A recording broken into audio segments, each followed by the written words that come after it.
welcome back to my channel. Today I wanted to show you guys another traditional Guyanese sweet, and that's for rote. Now, rote is a sweet that's usually made for Hindu prayer services as an offering to Lord Hanuman. Now, rote is quick and simple. There's not many ingredients put inside. It's almost like a biscuit that's fried in ghee. Now, it's definitely not healthy, but it's really good. This doesn't have to be made for a prayer service. You can make this whenever you want as a snack to eat with tea or anything like that, and it's just really good overall. So let me get into the ingredients with you guys. I have 2 cups of flour here. I have some milk that I've mixed with some sugar. This way the sugar gets nice and dissolved in the milk and there's not granules floating around in my dough. Now, you can choose to use whole milk or you can use carnation milk. I'm using whole milk today. And I have some raisins here that I've soaked in water, and I've soaked them in water because when I'm frying them with they'll be within the dough, but when I'm frying them, I don't want them to burst while they're in the oil, and soaking them in water helps with that. And I have some ghee so I can mix into my dough. Now the ghee is going to make the rote nice and soft inside, and you want it to be nice and crumbly when you're mixing into the dough. So for the 2 cups of flour, I have 2 tablespoons of ghee. The rule of thumb is 1 cup of flour and 1 tablespoon of ghee. Now that I've gone over all of my ingredients that I'll be using in my rote today, I'm going to start the mixing process. Now I also wanted to let you guys know that I have a pan in the back there, and it has some extra ghee in it so I can fry my rote inside.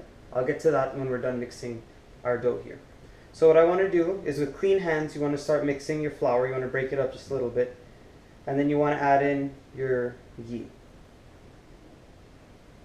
And with the ghee, you want to make this nice, and you want to make it crumbly, almost like you're making a pastry. Just want to break it up with your hands. This ghee is going to make the rote nice and flaky when it's done frying. You guys are going to see, I'm going to break one open at the end and show you guys. You're going to see nice little layers inside because of this ghee evenly distributed within the dough. Now, this really isn't something that I recommend you use a food processor for or a mixer for, because you really need to feel this with your hands and get all of the ghee evenly distributed all over the flour. You just want to rub the flour and the ghee in your hand. And now what I want to do, that I've gotten that done, is I want to take my raisins out of the water. You do not want this water inside. Use as many or as little raisins as you'd like. I don't like too many raisins, but rote traditionally has raisins, so this is why I put them in. But if you didn't want to put them in, you didn't have to. And I also know that some people add cherries to their rote, but this is the way that my family makes it, so this is the way I'm showing it to you guys today. Alright, now that I've gotten them mixed in and coated in the flour, I'm going to add in my milk. And I added my raisins now and gotten them coated in the flour, because when you add the milk, you don't want the raisins separating out of the dough. You want them to stay within the dough. So remember, I took my sugar and I mixed it into here. So this way you get nice and dissolved. And you do not want to mix this too hard. You want to mix it like you're mixing pastry. You don't want to put too much pressure on the dough. And you definitely don't want it to be too soft. So I'm mixing it in. You want it to be nice and crumbly. You want to mix it in a little bit at a time. Remember, I said before you could also use carnation milk if you didn't want to use the whole milk. It really depends on your preference. I've made it with both and it comes out just fine. Just adding in a little bit more of this milk.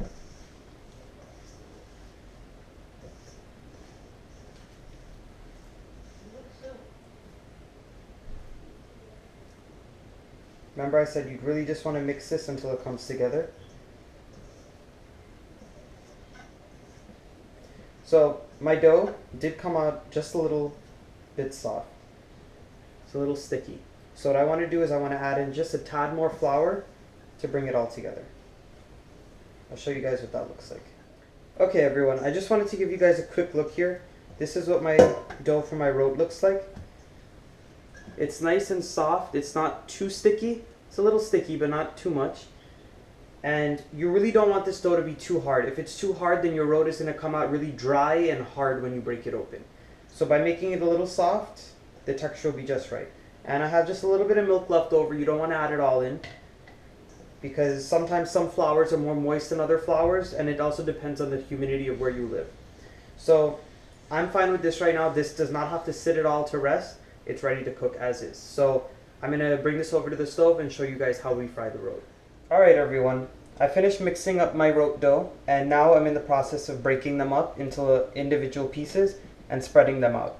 So basically what you want to do is you want to get a piece of your roat and you want to roll it in your hand like this, and then you want to push it down, and then you just want to go around with it and spread it out. Now for this amount of dough that I had, I got 8 roats, sorry. And of course this will vary. Remember, I had to add just a little extra flour because my dough was too sticky. So that's why I'm getting 7. And if you guys were using these in prayers or using them as an offering, this size works great because you don't have to break them apart. It's nice and presentable just like this. So I'm just forming the rest of them.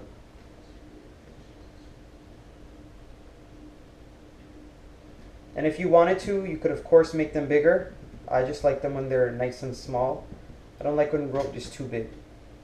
And you also want to make sure they're about 1/2 inch thickness, not too thin, because if they're too thin, they're going to get like little crackers in the ghee, and then they're going to be hard in the end, and that's not what you want. You want them nice and chewy on the inside. So I finished forming all of them, and now I'm going to start my frying process. So I'm using a small pan with ghee here because I'm not making a lot today, and this ghee is going to go in the garbage afterwards, so I didn't want to waste a lot. So that's why I'm using such a small pan.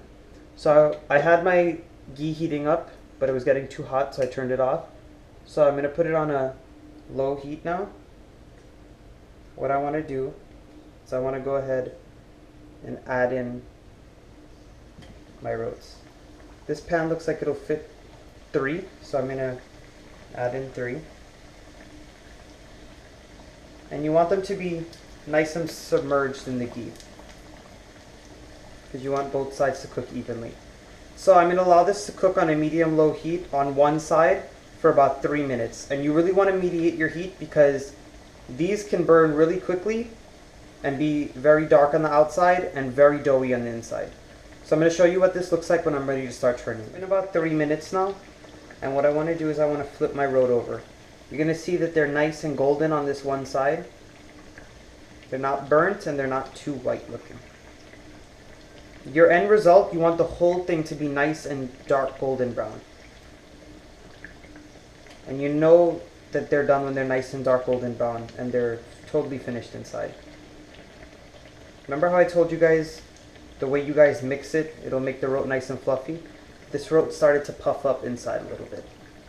I can tell once I break that it's going to be nice and crispy and flaky. So I'm going to let this cook for about another 3 minutes, 3 to 4 minutes on this side, and then I'll show you guys what it looks like when I'm ready to take them out of the pan. My roats have been frying for another 3 minutes on the other side, and I just wanted to show you guys they're nice and they're golden brown everywhere.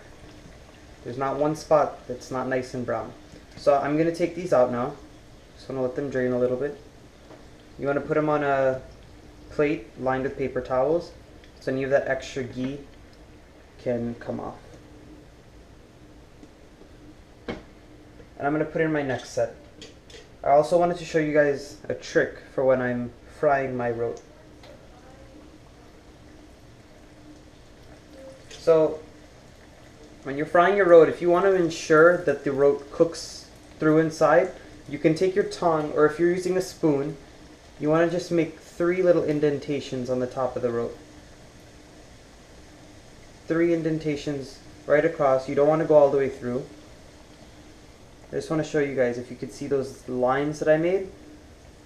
And basically what that does is they allow the roat to cook nicely inside. My aunt showed me that trick, so this way, especially if you're a first time maker of this, you'll be able to make it and you'll know for sure when it's cooked inside. But this is basically what they look like when they're done. So I'm going to finish off frying the rest of my roat. Here we have my finished roat, everybody. I fried them and they're nice and golden brown, and I can tell they're all done on the inside because of their color. And I just want to show you guys all of these raisins. None of them blew up in the oil and none of them floated away from the dough, and that's because we coated them in the flour before adding our milk. So I'm just going to break one open to show you guys what they look like on the inside. Just want to show you guys. It has so many different layers on the inside. If you break it open, you're going to see there's many layers, and that's because I mixed in the ghee with my fingers before and coated it in the flour. Nice individual layers on the inside, and it's not doughy at all on the inside. It's fully cooked, and they're ready to eat. So I really hope you guys enjoyed cooking with me today. This recipe was really fun to do with you guys. I hope you guys give this video a thumbs up, subscribe to my channel, and comment down below on this video and tell me what you guys would like me to make next. Thanks for watching, everyone.